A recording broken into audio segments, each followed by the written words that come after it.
Do not be surprised at the fiery ordeal that is taking place among you to test you as though something strange were happening to you.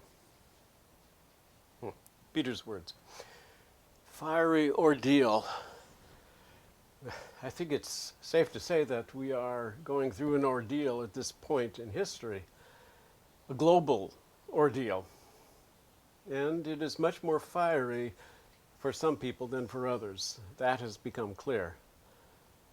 And I wonder what Peter might say to us at this time.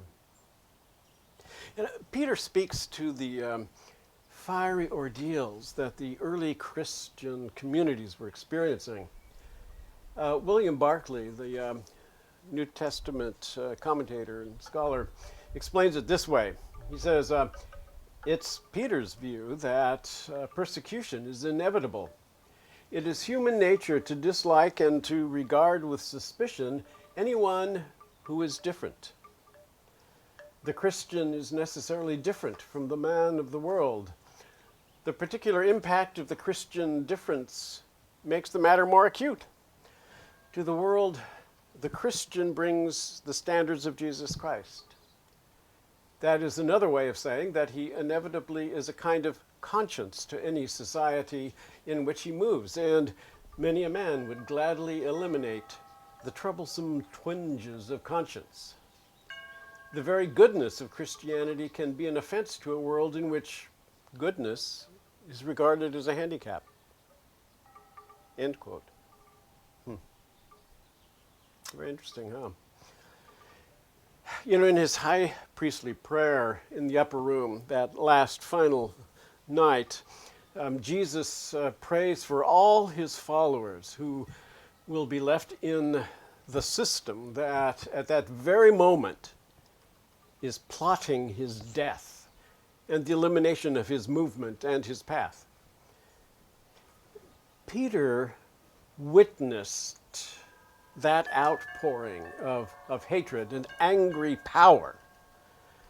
He makes the connection with the suffering of these new Christians that they're experiencing as they try to live out this new way of life that is in direct contrast to and in conflict with the systems of power and domination that they had so taken for granted before entering into the life of the Eternal One that Jesus showed them and led them into.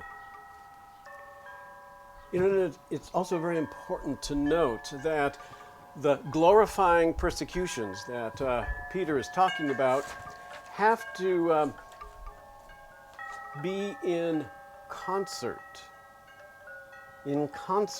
with the words of Jesus. They have to cohere with the words of Jesus, the teachings and the life example of Jesus. It's not just persecution for persecution's sake. No, we're not being persecuted by being told not to gather in person in the midst of a deadly pandemic. You know, there are those who think that because the governor or whatever of their state is telling them not to meet in worship, that they're being persecuted for the faith. This is not so. You see, the life of the Christian is to do that which cares for the well-being of others, and especially so within the community of faith. To meet at this time is to risk exposing one another to a deadly virus. Would our stubborn and willful insistence upon gathering bolster our witness to the one who said, "Love one another as I loved you"? I don't think so. I mean, how did Jesus love us? He abandoned all privileges that should have come to him on behalf of the welfare of all persons.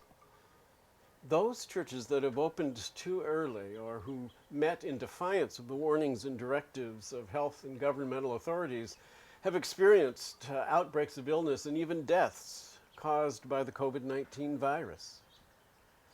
These are tragedies that should not have happened. And those churches gave a negative witness to the one who has called us to love one another and to give our lives for one another. not to expect others to sacrifice their well-being for our own selfish desires. So you see, the community of Jesus followers that faces fiery ordeals in Peter's exhortation is that community that is shaped by the Jesus path, rather than by the systems of power and domination in which they find themselves. The early ecclesias, the early gatherings of Jesus followers, faced persecution because they espoused and taught a different way of being in the world that was perceived as a threat or a challenge to the social order and system of power of that time. Here's some examples of this contrary way of life. First, it was in that early stage characterized by non-violence. Non-violence. For the first 2 to 3 centuries, Christians were actually forbidden to take up arms. Soldiers, in fact, were to lay down their arms. Another thing is that there are strong indications that the communities associated with Jesus' immediate disciples also perhaps practiced a vegetarian lifestyle, refused to offer animal sacrifices. We see this also ran them into trouble with the Gentile communities that were used to sharing meat that had been sacrificed to some particular god and then distributed among the community. Another thing that ran them into trouble with their neighbors or with the culture in which they lived was that women exerted leadership in those early years. And they're often active in leading worship, teaching, prophesying. Now, of course, this started to change back to male dominance of all things in the second and third generation. A shift that's even reflected in some of the writings that have been attributed to Paul that most scholars believe to have been written in his name at a later time. There was sharing of resources and healing practices. There was also a loosening or abolition of social distinctions. Well, this provided a lot of tension within the ecclesias of Christ, but also tension within their own communities. The idea of spiritual equality resulting in social equality was practiced by Jesus, but it was hard for people to put into practice. It's important to Paul also, and he wrote about it extensively in several of his letters. And then finally, perhaps one of the big sticking points was the worship of the one God. You know, the teachings of the Jewish idea and belief of there being only one divine being, as expressed in the Shema and Deuteronomy, ran into direct conflict with the prevalent practice of worshiping a variety of gods, and especially the official practice of worshiping the emperor, the Caesar, as a god. So there were very specific things that caused them to be persecuted. Well, I wonder, what does that suggest for us today? How have we as followers of Jesus adapted to the systems of power and domination around us? Who today and what today are we expected to glorify with a glowing devotion that the ecclesias of Jesus would have us forswear?